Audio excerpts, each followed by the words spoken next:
નમસ્કાર ખેડૂત મિત્રો, સ્વાગત છે તમારું ખેડૂત પરિચય યુટ્યુબ ચેનલમાં। આજે તારીખ 18 મે 2024 ની આજની સવારની હવામાન અપડેટની અંદર માહિતી મેળવીએ તો ગુજરાતના ખેડૂતો સાવધાન।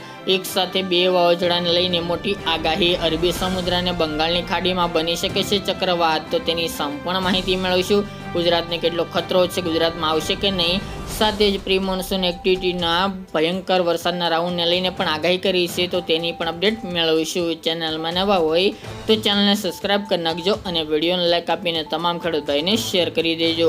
પરેશ ગોસ્વામીએ વાવાઝોડાને લઈને મોટી આગાહી કરી છે। બંગાળની ખાડીમાં આગામી મે મહિનાના એન્ડ દરમિયાન એક ચક્રવાત એટલે કે વાવાઝોડું બને તેવી શક્યતાઓ છે। હાલની અપડેટ મુજબ આ વાવાઝોડું ગુજરાતને અસર કરે તેવા પણ સંજોગો જણાઈ રહ્યા છે।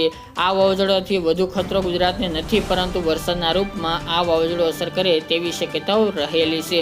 પરંતુ વાવાઝોડું બન્યા બાદ તેનો રૂટ કઈ દિશામાં આગળ વધે તે પ્રમાણે આગામી દિવસોમાં નક્કી થશે, પરંતુ ચોક્કસપણે આગામી 6-7 દિવસની અંદર આ વાવાઝોડું સક્રિય બનીને આગળ વધે તેવી શક્યતાઓ છે। તેની અપડેટ આપતા રહીશું। તે સિવાય વાત કરીએ છીએ કે અરબી સમુદ્રમાં પણ સંજોગો જણાઈ રહ્યા છે। તેમણે અનુમાન લગાવ્યું છે કે આગામી જૂન મહિનાના પ્રથમ સપ્તાહની અંદર અરબી સમુદ્રમાં પણ એક ભયંકર ચક્રવાત એટલે કે વાવાઝોડું બને તેવા સંજોગો જણાઈ રહ્યા છે।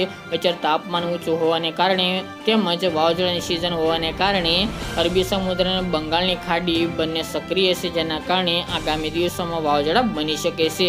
અરબી સમુદ્રમાં આપણે જણાવ્યા મુજબ કે જો વાવાઝોડું બનશે તો ગુજરાતના ખેડૂતોને ભારે નુકસાની પણ પહોંચી શકે છે।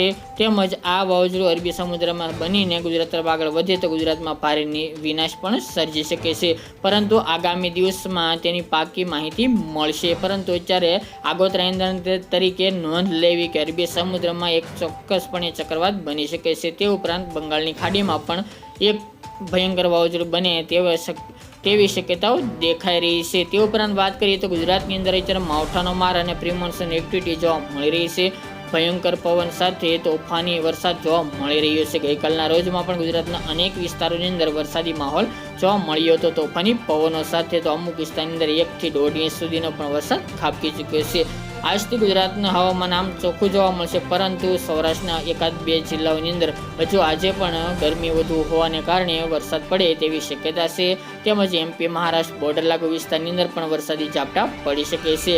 સાથે જ અત્યારે તાપમાન પણ રેકોર્ડ બ્રેક જોવા મળી રહ્યું છે। આગામી દિવસ દરમિયાન તાપમાનમાં જે વધારો થાય તેવી સંભાવના છે, જેને કારણે ગરમી, બફારો અને ઉકળાટનું પ્રમાણ વધી રહ્યું છે। જેના અનુસંધાને આગામી 8 દિવસ દરમિયાન પણ હળવા સામાન્ય વરસાદી ઝાપટા પડી શકે છે। તે ઉપરાંત જણાવ્યું હતું કે પ્રી મોન્સૂન એક્ટિવિટીનો મોટો રાઉન્ડ આવી રહ્યો છે, જેમાં 25 થી લઈને 2 જૂન વચ્ચે ફરીવાર ગુજરાતની અંદર મેઘતાંડવ થઈ શકે છે અને મોટાભાગના વિસ્તારની અંદર જેમાં એકાદ સેન્ટર એવા પણ હશે કે જેમની અંદર વાવણી લાયક વરસાદ પણ આ પ્રી મોન્સૂન એક્ટિવિટીની અંદર જોવા મળે તેવું અનુમાન છે। તેમજ પ્રી મોન્સૂન એક્ટિવિટીનો બીજો રાઉન્ડ 1 જૂનના અઠવાડિયા દરમિયાન પણ જોવા મળે તેવી શક્યતાઓ છે। તો ખાસ કરીને બંગાળની ખાડીનું વાવાઝોડું ગુજરાતને અસર કરી શકે છે।